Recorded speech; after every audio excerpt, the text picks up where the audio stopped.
এখন বাইরে যা গরম পড়েছে, এই গরমের মধ্যে কিন্তু অতিরিক্ত মশলা দিয়ে মাংস খেতে কারোরই ভালো লাগে না। একদম কম মশলায় কীভাবে আমি মাংসটা বানিয়ে থাকি আজকে তোমাদের সাথে সেটাই শেয়ার করছি। তো প্রথমে দেখো, তেজপাতা দিয়ে দিয়েছিলাম তেলের মধ্যে, তার মধ্যে দিয়ে দিয়েছিলাম পেঁয়াজ কুচি। পেঁয়াজটা ভেজে নেওয়ার পর আদা রসুন আর কাঁচা লঙ্কা পেস্ট দিয়ে ভেজে নিয়েছি। তারপরে দিয়েছি টমেটো কুচি আর কাঁচা লঙ্কা ফাড়া। তারপরে দিয়ে দিয়েছি পরিমাণ মতো নুন হলুদ মিষ্টি, আর এখানে আমি হাফ বাটির মতো টক দই ফেটিয়ে রেখেছিলাম, সেটা দিয়ে কিছুক্ষণ মশলাটা কষিয়ে নেওয়ার পর মাংসটা অ্যাড করেছি। তারপরে মাংসটার সাথে কিন্তু মশলাটাকে ভালো মতো কষিয়ে নিতে হবে। যখন প্রায় কষানো হয়ে আসবে তখন এর মধ্যে ভেজে রাখা আলুটা দিয়ে আবারও মাংসটাকে ভালো মতো কষিয়ে নিয়েছি।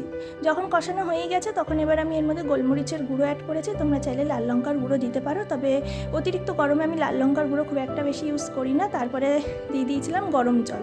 জলটা দিয়ে প্রায় 10-15 মিনিট ভালো মতো ফুটিয়ে নিয়েছি। নামানোর আগে দিয়ে দিয়েছি গরম মশলার গুঁড়ো। ব্যাস, চিকেন কিন্তু আমার একদম রেডি হয়ে গেছে। তোমরা এইভাবে মাংস রান্না করে খেয়ে দেখো, দারুণ লাগবে গরম ভাতে।